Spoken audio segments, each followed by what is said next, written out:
ओम भगवते वासुदेवाय नमः।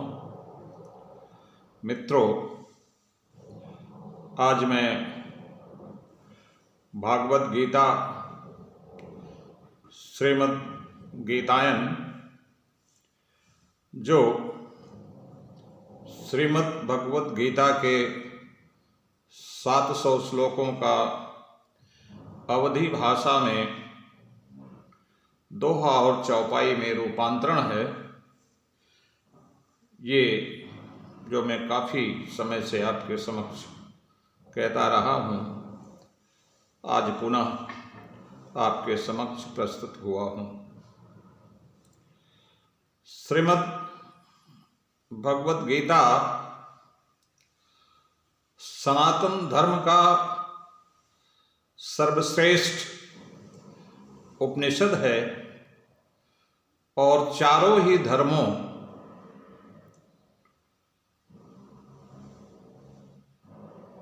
में हिंदू धर्म सबसे श्रेष्ठ धर्म है और इस हिंदू धर्म में सबसे श्रेष्ठ उपनिषद श्रीमद् भगवत गीता है। सनातन धर्म में 4 वेद हैं और इन चारों वेदों में श्री कृष्ण को सामवेद सबसे अधिक पसंद है और ये श्रीमद् भगवत गीता इन सभी वेदों का सार है। इसलिए आपको अपने समस्त वेदों का निचोड़ इस उपनिषद से मिल जाता है। श्रीमद् भगवत गीता के विषय में श्रीमद् भगवत गीता में लिखा गया है कि गीता सुगीता कर्तव्या किम अन्यै शास्त्र विस्तरै या स्वयं पद्मनाभस्य मुख पद्मात् विनिसृता। अर्थात यदि कोई व्यक्ति श्रीमद् भगवत गीता को अच्छी तरह से पढ़कर उसके भाव को समझकर हृदय में धारण कर ले तो और किसी वेद अथवा और किसी शास्त्र को पढ़ने की आवश्यकता नहीं है। दूसरी बात, श्रीमद् भगवत गीता के अध्याय 18 में यह कहा गया है कि श्रीमद् भगवत गीता को प्रतिदिन पाठ करना, प्रतिदिन उसका अध्ययन करना अथवा श्रीमद् गीता को सुनना अथवा किसी से श्रीमद् भगवत गीता कहना, यह कितना उपयोगी है, यह आपको अध्याय 18 के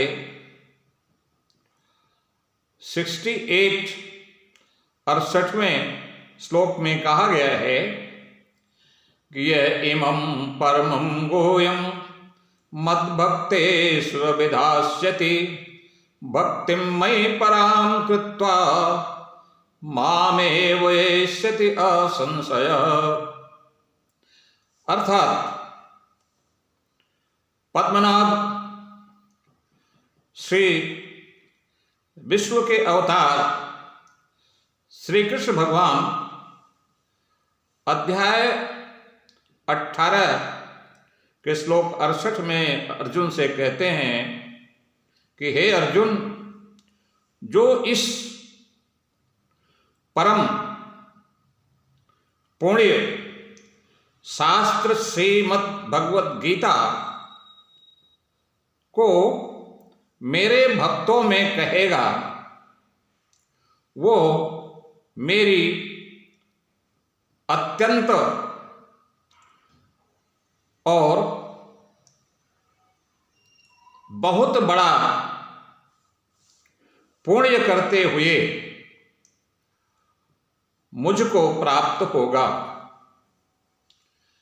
अर्थात यदि आप किसी के समक्ष श्री भगवद गीता का पाठ करते हैं तो आप ईश्वर को प्राप्त होंगे। अर्थात ईश्वर आपको सबसे बड़ा भक्त और इस दुनिया से, भवसागर से आने जाने से मुक्ति प्राप्त हो सकती है। ये तो महत्व है गीता कहने का। और गीता सुनने का भी महत्व है। गीता कहने का मैं आपसे श्रीमद् भगवद गीता आपके समक्ष कह रहा हूं, मुझे तो फायदा है ही, लेकिन सुनने से आपको क्या फायदा है, वो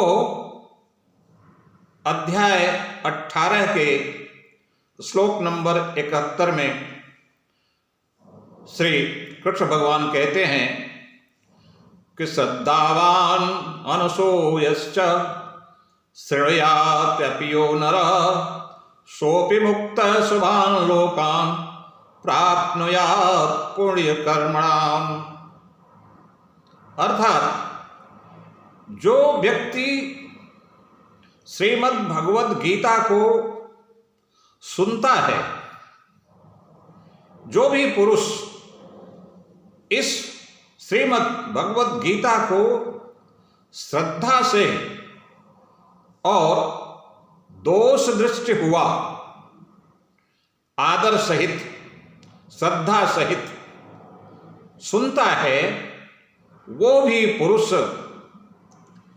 शुभ लोकान प्राप्नुयात्, अर्थात इस पुण्य कर्म से वो शुभ लोकात यानी ईश्वर को प्राप्त होता है, स्वर्गलोक को प्राप्त होता है। वहीं अध्याय 18 के श्लोक 70 में भगवान श्री कृष्ण कहते हैं कि अध्येष्यते चैमं धर्म्यं संवादम् आवयोः ज्ञानयज्ञेन तेनाष्टः स्यामिति मे मति। वो कहते हैं कि ये तो मैंने आपको बताया कि श्रीमद् भगवद गीता को दूसरे से कहने में भी ईश्वर की प्राप्ति होती है, अथवा श्रीमद् भगवद गीता को सुनने में भी ईश्वर की प्राप्ति होती है और मुक्ति मिलती है। और यदि अध्येष्यते चैमं धर्म्यं संवादम् आवयोः ज्ञान यज्ञेन तेनाहमिष्टः स्यामिति मे मतिः। वो कहते हैं कि अगर प्रतिदिन इस श्रीमद् भगवद गीता शास्त्र का पाठ किया जाए, यदि कोई व्यक्ति नहा धोकर अच्छी श्रद्धा भक्ति से प्रतिदिन श्रीमद् भगवद गीता का पाठ करता है, तो भगवान कहते हैं कि मैं ये समझता हूँ कि यह पुरुष मुझे ज्ञान यज्ञ के द्वारा पूजा कर रहा है, वो मेरी पूजा ही होती, और पूजा करने से जो लाभ होता है वो श्रीमद् भगवद गीता के अध्ययन से होता है। अर्थात अगर हम तीनों बातों को मिला दें तो श्रीमद् भगवद गीता को दूसरे को पढ़कर सुनाना, अथवा दूसरे से श्रीमद् भगवत गीता सुनना अथवा प्रतिदिन श्रीमद् भगवत गीता का पाठ करने से आपको स्वर्गलोक की प्राप्ति अर्थात ईश्वर की प्राप्ति होती है और इस भव सागर से मुक्ति मिलती है। ये तो रहा श्रीमद् भगवत गीता का महत्व, श्रीमद् भगवत गीता का महात्म्य। अब मैं वहां से चलूंगा जहां से पिछले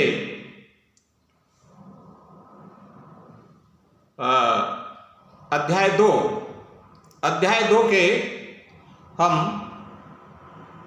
39वें श्लोक से फिर से आपको वाचन करते हैं। यहाँ तक हमने आपको सुनाया था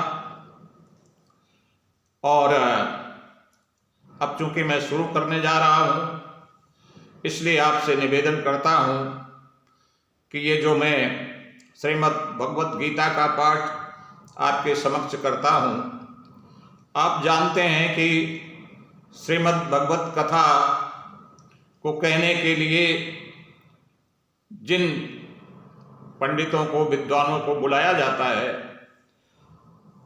उसमें लाखों रुपए खर्च होते हैं। चंदा लेकर लोगों से, दक्षिणा लेकर लोगों से, इस तरह से पैसे तमाम खर्च करके फिर भगवत गीता या भगवत कथा आपको सुनने को मिलता है।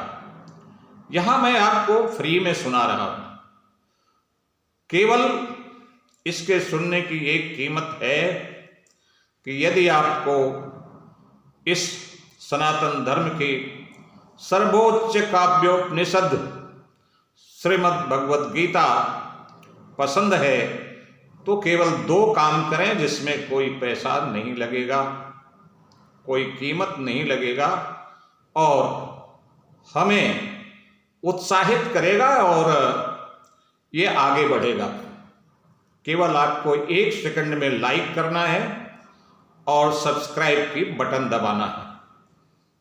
अब आप सुनने से पहले कृपया लाइक करें और सब्सक्राइब का बटन दबा दें। दबा दिया? ठीक है। अब मैं आगे चलता हूं।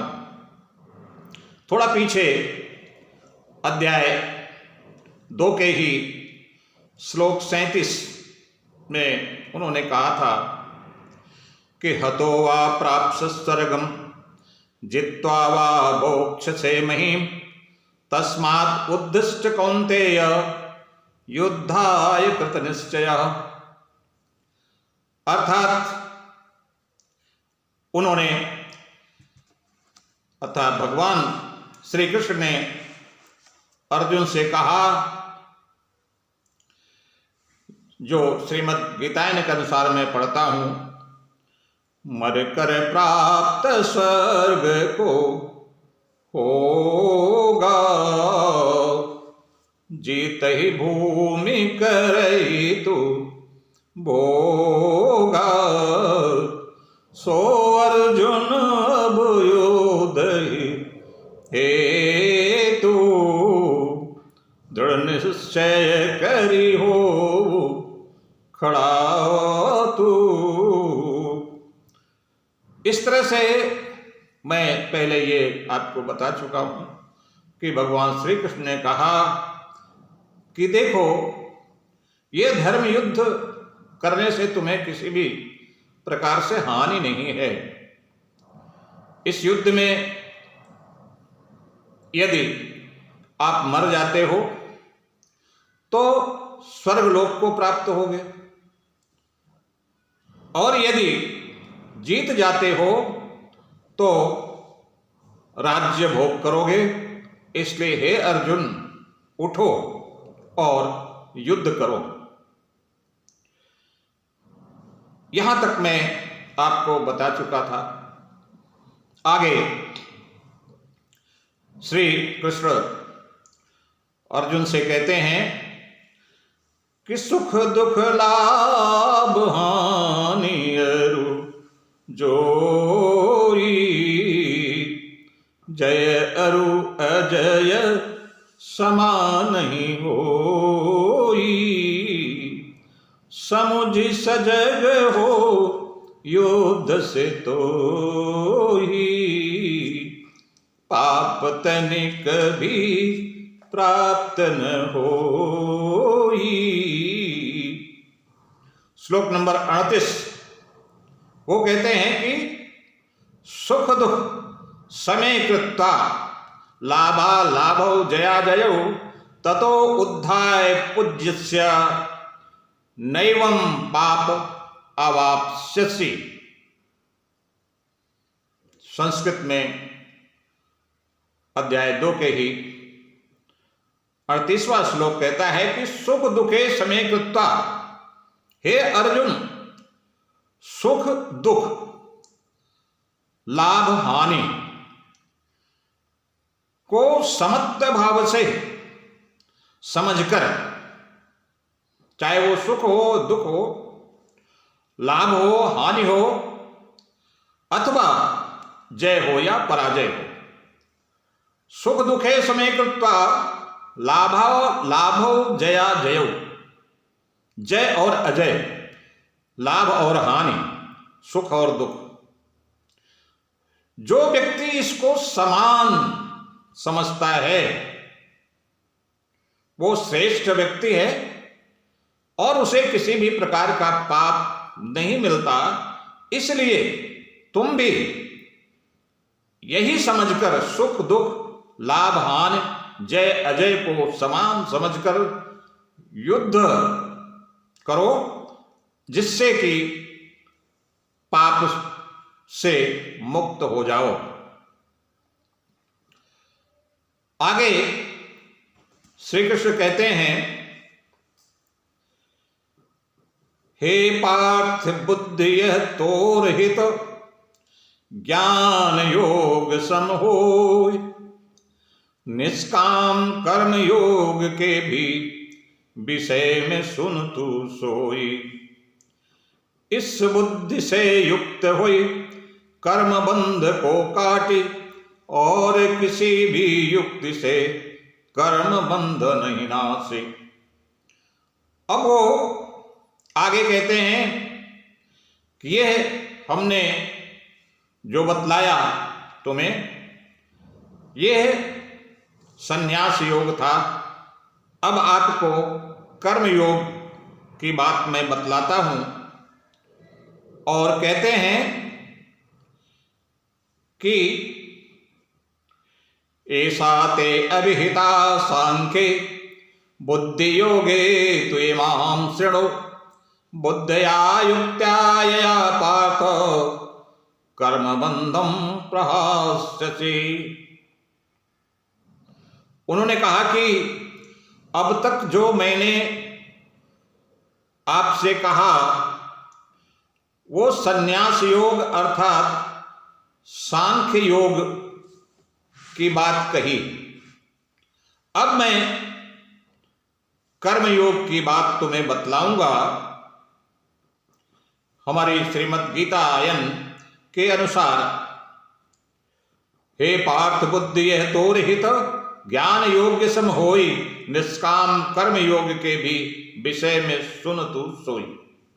यानी निष्काम कर्म बिना फल की इच्छा किए, बिना आसक्ति के, सब कुछ ईश्वर का ऐसा समझकर जो व्यक्ति काम करता है उसे निष्काम कर्म कहते हैं। जो भी काम है संसार में वो सब ईश्वर का है ऐसा समझकर, बिना फल की इच्छा किए, बिना आसक्ति के, बिना किसी लालच के जो भी काम करता है उसी काम को निष्काम कर्म कहते हैं। और इस तरह काम करने को, इस तरह से कर्म करने को निष्काम कर्म योग भी कहते हैं। क्योंकि निष्काम कर्म से फायदा ये होता है कि उस बुद्धि से युक्त हुई कर्म बंध को काटी, और किसी भी युक्ति से कर्म बंध नहीं नासी। कहते हैं कि हे अर्जुन, निष्काम कर्म योग से बुद्धि से युक्त हुआ व्यक्ति कर्मों के समक्ष बंधन से अच्छी तरह से मुक्त हो जाता है। उसे किसी भी प्रकार से पाप नहीं होता। यह श्री कृष्ण भगवान अर्जुन से कहते हैं। और आगे कहते हैं, ये निष्काम कर्म है जोई, यही सो बीज नाश नहीं होई, अरु फल दोष न उल्टे होई, यह निष्काम कर्म है सोई, धर्म करई थोड़ा भी जोई, जन्म मृत्यु मुक्त सो होई। और वो कहते हैं कि यह निष्काम कर्म योग करने से आपका बीज का अर्थात आरंभ का नाश भी नहीं होता है, और उल्टा किसी प्रकार का फल दोष भी नहीं लगता है। क्योंकि हे अर्जुन, अर्जुन यह मार्ग कल्याणी, निश्चयात्मक बुद्धि एक जानी, और सकामी पुरुष जोई, उनकी बुद्धि भेद बहुई। कहते हैं कि हे कुरुनंदन अर्जुन, इस निष्काम कर्म रूप कल्याण मार्ग में निश्चयात्मक अर्थात निष्काम कर्म संबंधित एक ही बुद्धि है, और अज्ञानी सकामी पुरुषों की बुद्धि बहुत भेदों वाली होती है। अर्थात जो सकाम भाव से काम करते हैं, फल की इच्छा चाहते हुए जो काम करते हैं, उनकी बहुत ही भेदों वाली ये कर्म क्रिया है, और उसका रूप अनेक होता है, अनंत रूप होते हैं। आगे कहते हैं श्री कृष्ण भगवान कि हे अर्जुन, सकामी नर जोई, फल श्रुति प्रीति करई नर जोई, स्वर्ग से श्रेष्ठ नाही कुछ आई, बुद्धिहीन ऐसा ही कही, जन्म कर्म फल देने वाली, ऐश्वर्य भोग भी देने वाली, यही विधि क्रिया बहुत विस्तारी, बाण दिखावा और भिखारी। श्री कृष्ण भगवान कहते हैं कि हे अर्जुन, जो सकामी अर्थात कर्म फल में विश्वास रखते हैं, अर्थात कोई भी कार्य करने में जो फल की चाह रखते हैं, उनके लिए वो ऐसा समझते हैं कि स्वर्ग से बढ़कर कोई भी काम नहीं है, और जो भी पुण्य कर्म करते हैं वो स्वर्ग के लिए करते हैं। उनके लिए स्वर्ग से बढ़कर कोई चीज नहीं है, और वे ऐसा सोचकर वो काम करते हैं। अविवेकशील या अज्ञानी जब जन्म रूप कर्म फल को देने वाली भोग विलास और ऐश्वर्य प्राप्ति के लिए बहुत सी क्रियाओं के विस्तार वाली दिखाऊ और मधुर और शोभायुक्त बात करते हैं कि मैंने देखो ये काम कर लिया और मैंने वो काम कर लिया, ये धर्म का काम किया, ये करने से मुझे स्वर्ग मिलेगा। इस तरह से स्वर्ग की चाह भी एक तरह से कर्म फल की चाह है। कर्म करने में किसी भी तरह की फल की चाह नहीं होनी चाहिए, क्योंकि कर्म का फल देना ईश्वर का काम है, ये आपका नहीं है। आपका अधिकार केवल कर्म करने में ही है। कर्माण्येवाधिकारस्ते मा फलेषु कदाचन। आपका अधिकार केवल कर्म करने में है, फल में निश्चित ही नहीं है। तो सो अप्रहित चित्त बाणी नर, ऐश्वर्य भोग आसक्त, तै नर अंतकरण भी निश्चय बुद्धि विरक्त। कहते हैं कि वह व्यक्ति, वह पुरुष जो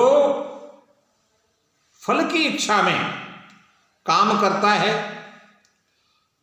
उस दिखाऊ मधुर वाणी द्वारा वे बुद्धिहीन व्यक्ति, हरे हुए चित्त वाले और भोग, ममता, अहम, वासना, ऐश्वर्य, ऐश्वर्य यानी धन दौलत, इन सब चीजों में रुचि रखने वाले जो पुरुष होते हैं, उनमें निश्चय करने की बुद्धि ही नहीं होती। अर्थात वो ये नहीं समझ पाते कि कौन सा कार्य करना हमारे लिए अच्छा है, कौन सा कार्य करना नहीं अच्छा है। और कर्म का फल तो ईश्वर देता है, कर्म का फल उस पर हमारा कोई अधिकार नहीं है, ऐसा वो समझ नहीं पाते। और मैं आपसे कहता हूं कि जो भी व्यक्ति, दुनिया में कोई भी ऐसा कार्य नहीं है, कोई ऐसा कर्म नहीं है जो बिना फल का हो। फल के बिना कर्म नहीं होता। जैसा कर्म वैसा फल, लेकिन फल अवश्य, बिना फल के कर्म नहीं होता। तो अच्छा कर्म करेंगे, अच्छा फल मिलेगा, बुरा कर्म करेंगे, बुरा फल मिलेगा। लेकिन आपका काम है कर्म करना। ईश्वर ऊपर से देख रहा है, समस्त कर्मों का फल देने वाला वह ईश्वर ही है। वेद प्रकाश करें सब कोई, द्वंद रहित निष्कामी होई, योग क्षेम चाह नहीं हो, अर्जुन आत्म परायण हो। कहते हैं, हे अर्जुन, सभी वेद 3 गुणों से युक्त है, सतगुण, रजोगुण और तमोगुण। ये है सत, रज और तम। ये कार्य रूप संसार को प्रकाशित करने वाले हैं। जितने भी कर्म होते हैं, किसी में सत का प्रभाव होता है, किसी में रज का प्रभाव होता है, किसी में तम का प्रभाव होता है। तो सात्विक पुरुष सत्कर्म करता है और रजोगुण का पुरुष रजोगुण संबंधित यानी ऐश्वर्य, धन लाभ आदि के लिए काम करता है। और तामसी पुरुष तो तामसी कर्म करते हैं और वो निषिद्ध कहा गया है। मनुष्य के लिए ऐसा कर्म करना वर्जित किया गया है। इसलिए कहते हैं,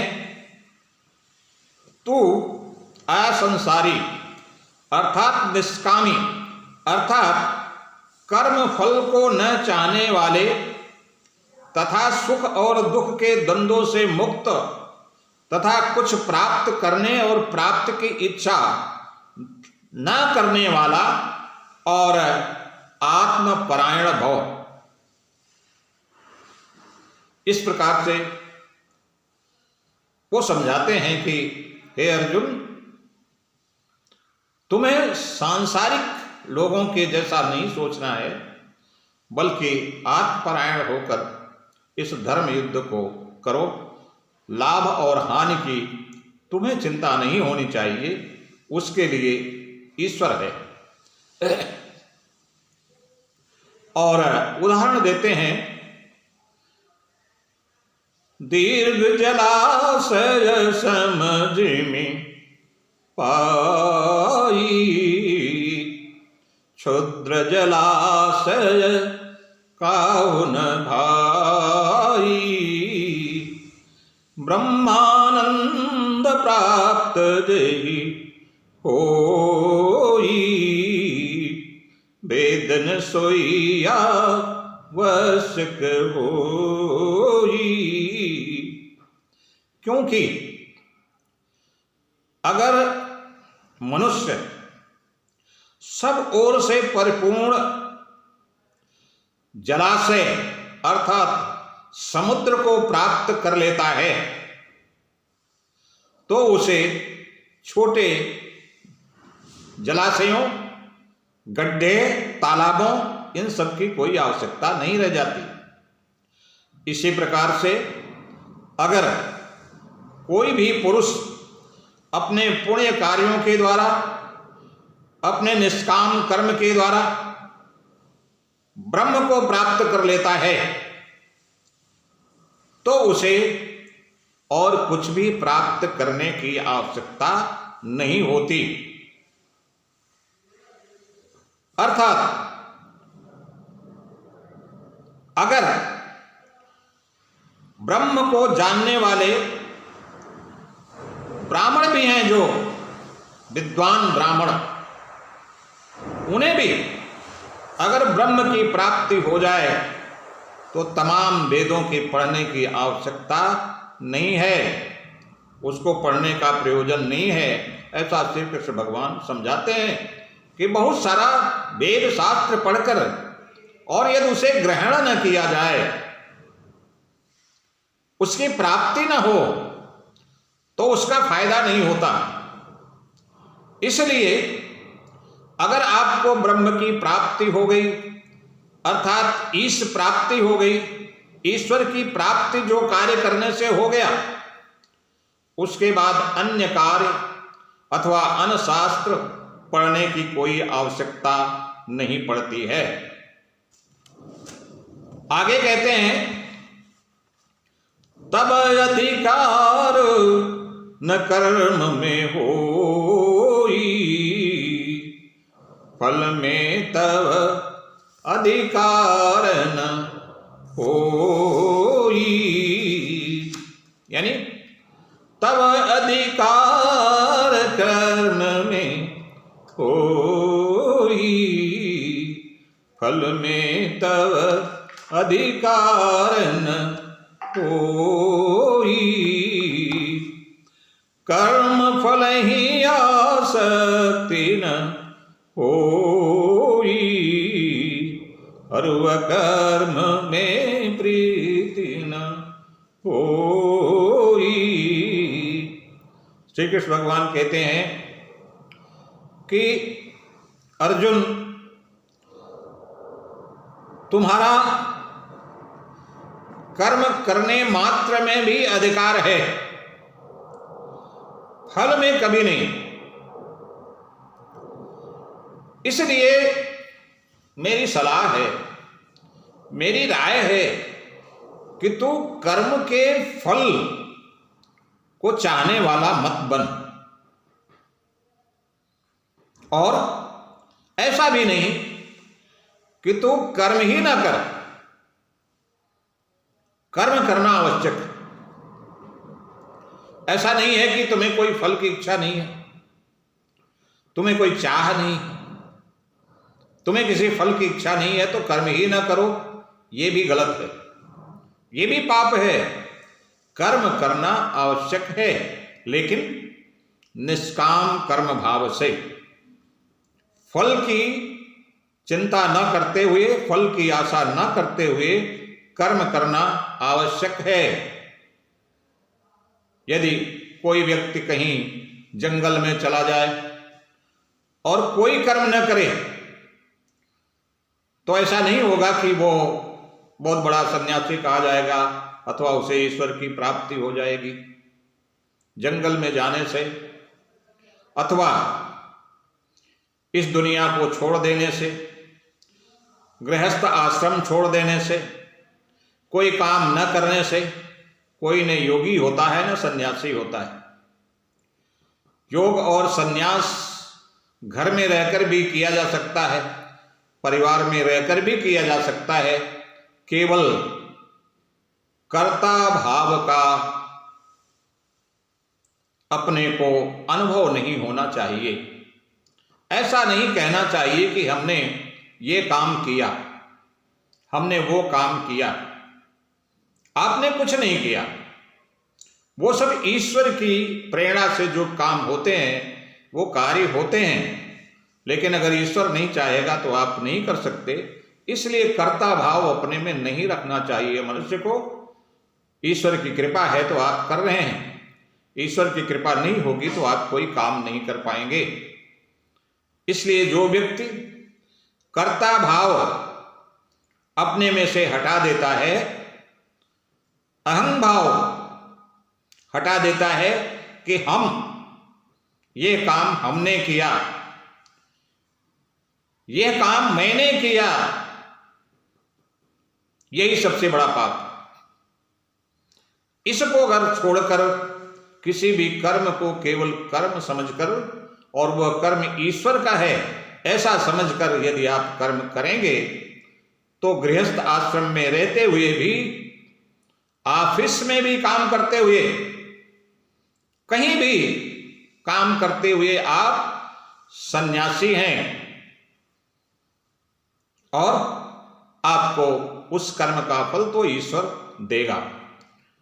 और एक बात मैं ये बतलाना चाहता हूं कि कोई व्यक्ति, चाहे वो छात्र हो, विद्या अध्ययन करने वाला छात्र हो, किसी ऑफिस में काम करने वाला व्यक्ति हो, किसी फैक्ट्री में काम करने वाला व्यक्ति हो, कोई मंत्री हो, कोई नेता हो, प्रधानमंत्री हो या कोई मंत्री हो, कोई भी जो काम करता है वो ईश्वर का कार्य समझकर, अपना कर्तव्य समझकर, कर्ता भाव न समझते हुए अगर वो काम करता है तो अनवरत उसकी हमेशा जैसे जैसे आगे बढ़ेगा उसका जीवन और आगे और ऊंचाई पर उठता चला जाएगा। और मैं विशेषतया उन छात्रों से निवेदन करना चाहता हूं कि अगर आपको अच्छा अपना जीवन बनाना है, आगे आपको उन्नत जीवन चाहिए, तो चाहे वो पढ़ाई हो अथवा कुछ भी हो, आप निष्काम भाव से, हम पास होने के लिए पढ़ रहे हैं ऐसा नहीं, पढ़ना हमारा कर्तव्य है।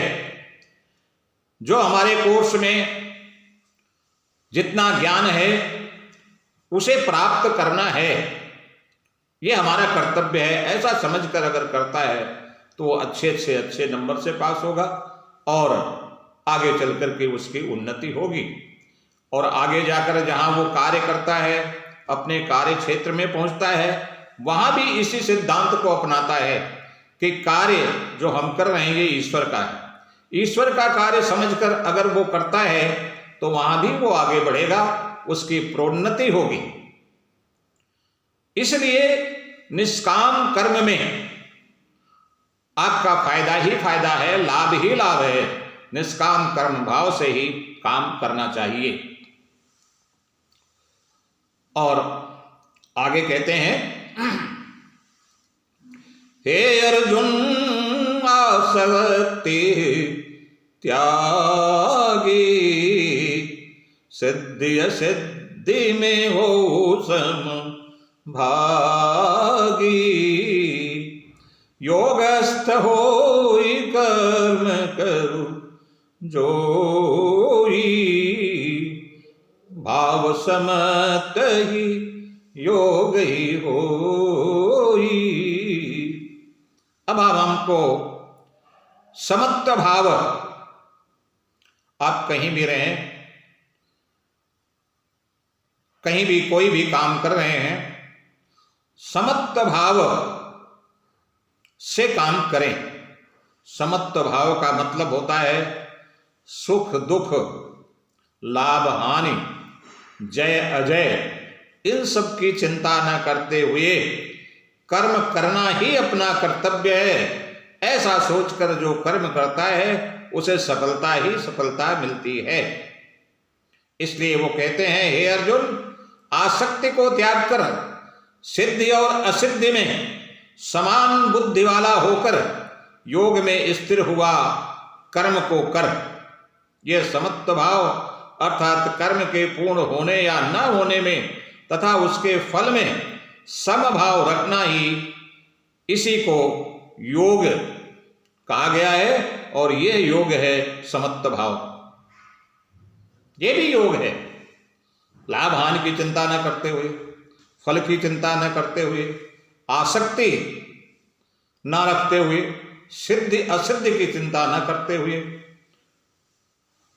जय अथवा अजय, जय अथवा पराजय की चिंता न करते हुए केवल कर्म करना ही ये भी योग है और इसे कहते हैं समत्व योग। तो जो समत्व योग वाला पुरुष होता है वो अति श्रेष्ठ पुरुष होता है और उसका जीवन में कोई भी काम नहीं रुकता, क्योंकि ईश्वर उसे जिम्मेदारी से फल देता है। देखने वाला तो ईश्वर है। आप जिस जगह काम कर रहे हैं वो मालिक आपको नहीं बल्कि ईश्वर देख रहा है आपको। इसलिए आप अपना कर्म करने